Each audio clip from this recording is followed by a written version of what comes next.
For this problem, we have two different points in rectangular coordinates, 4, 2, and negative 1, 3.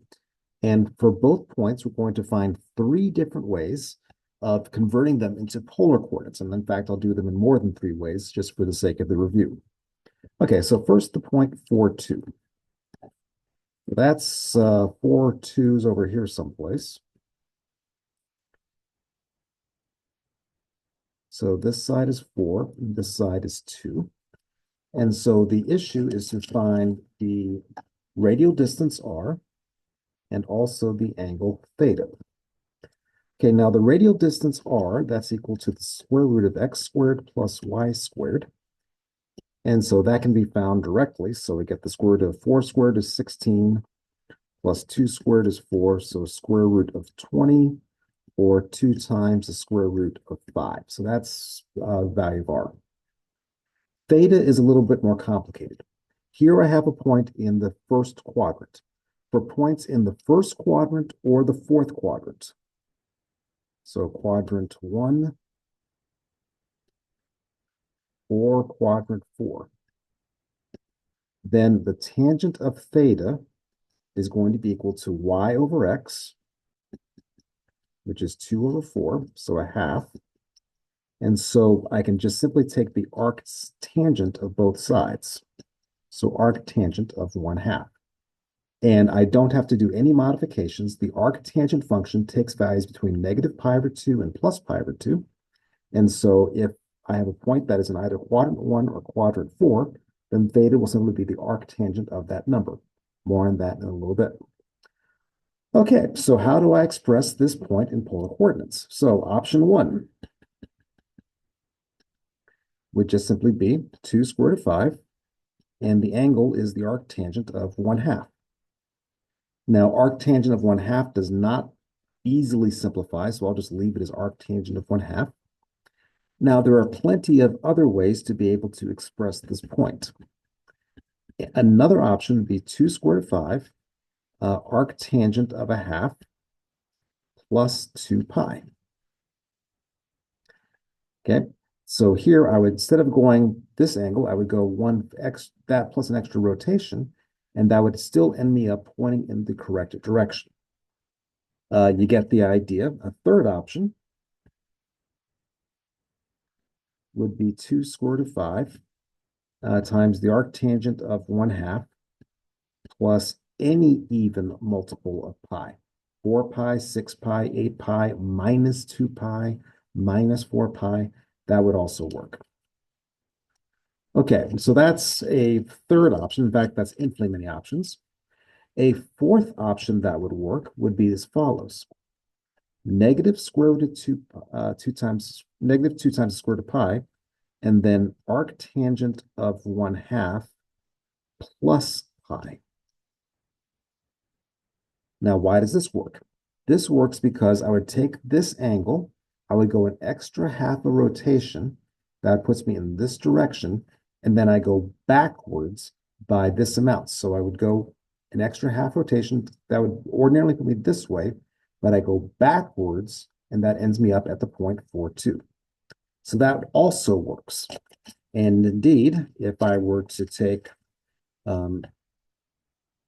option 5, negative 2 square root of 5, and then the arctangent of 1/2 plus pi, and add any even multiple of pi to that, that would also work. Okay, so that's the point 4, 2. All right, now let's clear the deck, and let's talk about the other point in question, which was negative 1, 3.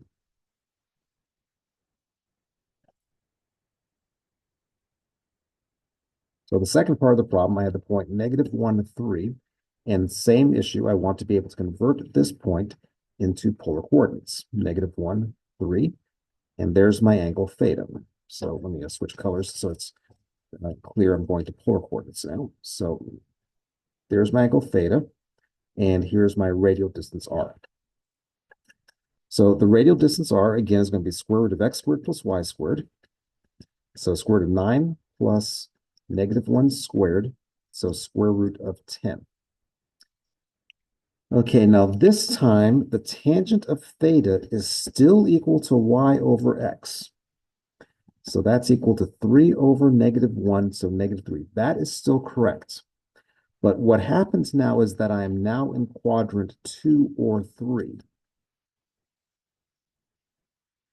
So if I were to attempt this arctangent of -3, that would be incorrect.